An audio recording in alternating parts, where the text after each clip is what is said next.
তাদের যোগ্যতা নিয়ে প্রশ্ন হচ্ছে যে যে কোনো ব্যাক টেবিলে কোনো লেনদেন বা যে কোনোভাবে হবে সেখানে অবশ্যই যোগ্যতার কম্প্রোমাইজ থাকবেই। যদি তাদের যোগ্যতা থাকে তাহলে তারা সামনে পরীক্ষা নিয়োগের মধ্যে ফাইট করে তারা আসবে। আমরা অবশ্যই যে কোনো বিষয়ের পরিচালক প্রশাসন তাদেরকেই আমরা দায়ী করছি, যারা নিয়োগ বোর্ডে যারা সাইন করছেন। আমরা আবারও বলছি যে এই হাসপাতালেরই একজন চিকিৎসক যাকে জাতির সামনে বিপর্যস্ত হতে হয়েছে, অসম্মানিত লাঞ্ছিত হতে হয়েছে। আমরা এই প্রশাসনের শ্রদ্ধেয় স্যারদেরকে অতীব বিনয়ের সহিত বলতে চাই, আপনারা এগুলো দেখে জাতির কাছে শিক্ষা নিন এবং জাতির সামনে আপনাদের যে সারা জীবন যে একটা শ্রদ্ধার পর্যায়ে আপনারা থাকেন, ছাত্রদের কাছে চিকিৎসকদের কাছে আপনারা শ্রদ্ধার আসনে থাকার চেষ্টা করেন। জানেন যে এই চিকিৎসার ক্ষেত্রে সবচেয়ে গুরুত্বপূর্ণ যে ভূমিকা পালন করে তারা হচ্ছে চিকিৎসক। তো এই চিকিৎসকদের নিয়োগ অবশ্যই স্বচ্ছতার সাথে হওয়া উচিত, যেটা বর্তমানে আপনারা এই সমসাময়িক যে ইস্যুটা আপনারা দেখতেছেন যে রাতের আধারে যে 65 জন মেডিকেল অফিসার কোনো ধরনের পূর্ব নিয়োগ বা কোনো ধরনের মানে নোটিশ বা বিজ্ঞপ্তি বা কোনো ধরনের পরীক্ষা ছাড়াই কিন্তু নিয়োগ দেওয়া হয়েছে নিজের ইচ্ছা মতো।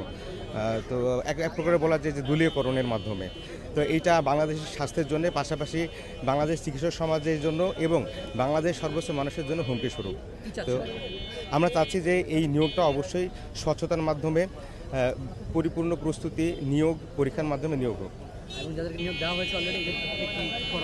এদের ক্ষেত্রে করণীয় আমরা আমাদের যে শ্রদ্ধেয় স্যার ম্যাডাম যারা আছেন, যারা এই নিয়োগের সাথে সম্পৃক্ত আছেন, তাদের কাছে অনুরোধ করব যে আপনারা এই জিনিসটা অতি সত্বর এর বিরুদ্ধে পদক্ষেপ নেবেন এবং স্বচ্ছতার সাথে মেধাবীদের নিয়োগ দেবেন। ওমাই বলো 2-3 মিনিট বসে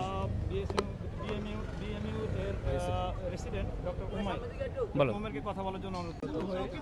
আমরা এখানে আচ্ছা ধরো ওটা পরে আমি বলবো, তো জাস্ট ও বললে একটু। হ্যাঁ হ্যাঁ রেখে নাও।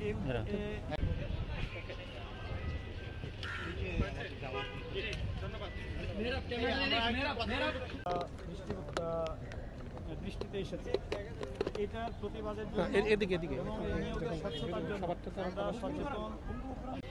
আমাদের কি দরকার?